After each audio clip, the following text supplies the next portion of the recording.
Salut les amis, j'espère que vous allez bien. Aujourd'hui on se retrouve dans une toute nouvelle vidéo dans laquelle je vais t'expliquer mes débuts sur YouTube, ce que j'ai utilisé comme matériel pour me lancer sur ma chaîne YouTube.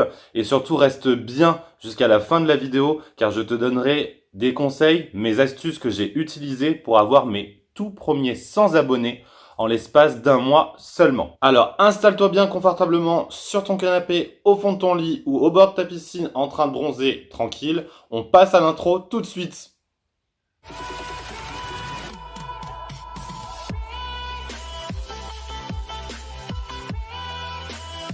Mais avant de commencer, je voulais te dire merci à toi qui t'es abonné à ma chaîne depuis que j'ai commencé ma chaîne YouTube. Mais si tu ne t'es pas encore abonné, toi qui es en train de me regarder, t'inquiète, pas de souci, il suffit juste de cliquer sur l'onglet s'abonner en bas de ma vidéo et tu feras partie de la grande communauté de la Minute de Mickaël. J'ai commencé ma chaîne il y a un mois et demi de ça. Si comme moi tu veux aussi te lancer sur YouTube, alors mes conseils vont peut-être t'aider, enfin je l'espère. Premièrement, pour commencer YouTube, à mon sens, il faut un très bon éclairage. L'éclairage dans la vidéo est très important.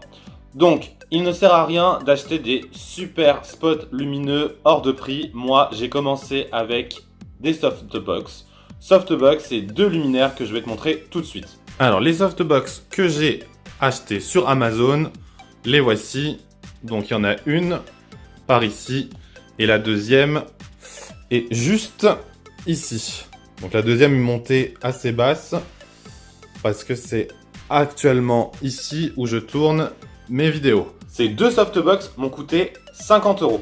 50 € pour l'éclairage, c'est vraiment pas cher. Alors effectivement, c'est pas un éclairage digne d'un studio photo, mais pour commencer sur YouTube, pas la peine d'acheter des softbox à 300 ou 400 €. Celles-ci font largement l'affaire. Crois-moi, je commence toutes mes vidéos avec cet éclairage et je vais te montrer tout de suite ce que ça fait avec et sans. Donc là, nous sommes sous éclairage avec ces deux softbox devant moi.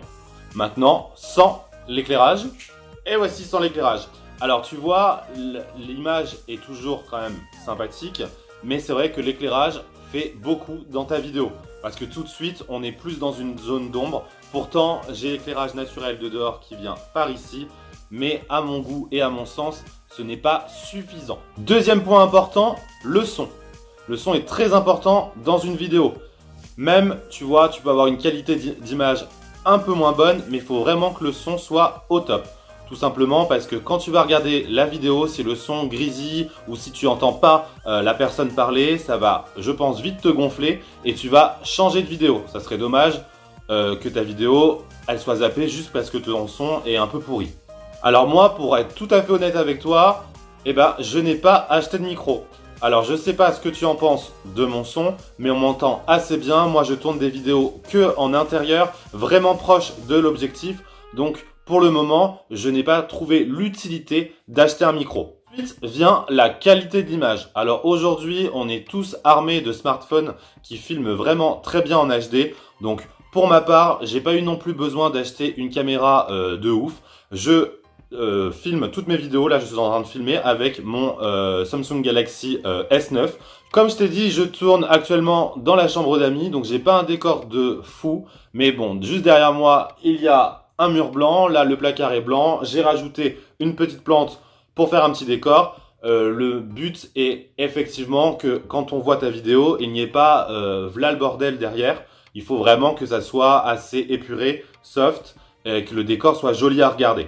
Si tu as bien suivi la vidéo, tu as compris que j'ai pas eu un investissement de fou pour commencer ma chaîne.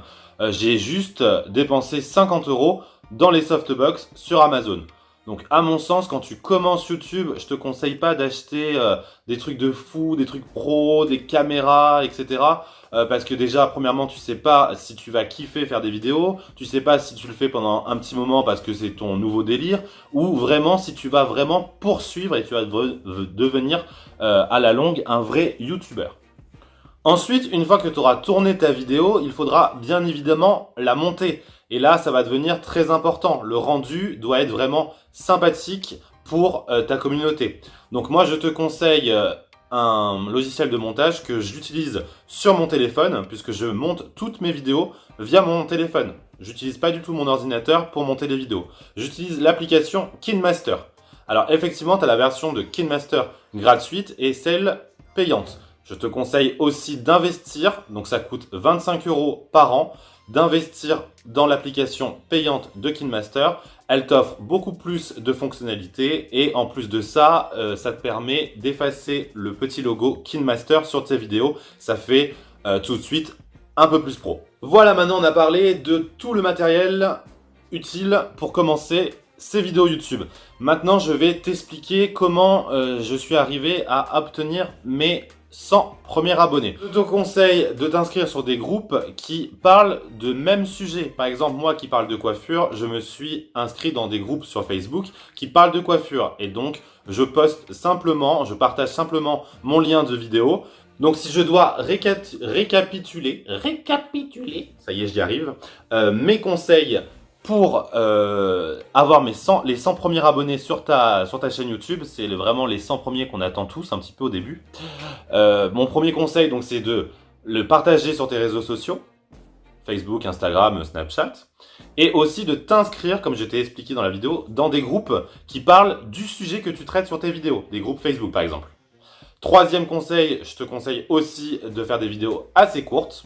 Et quatrième conseil, parler de sujets qui te passionnent. On va tout de suite le voir si tu fais quelque chose que tu n'aimes pas du tout, juste parce que tu suis ce que les gens aiment en ce moment. S'il y a quelque chose qui fait le buzz, va pas tout de suite faire une vidéo dessus, parce que si ça t'intéresse pas du tout, la vidéo elle va être, on va dire, un peu nulle. Et du coup, les gens vont pas s'attarder à regarder ta vidéo. Et voilà, ma vidéo est terminée. J'espère que mes conseils auront pu t'aider. Si jamais tu n'es pas encore abonné à ma chaîne, je t'invite à le faire tout de suite en cliquant juste en bas.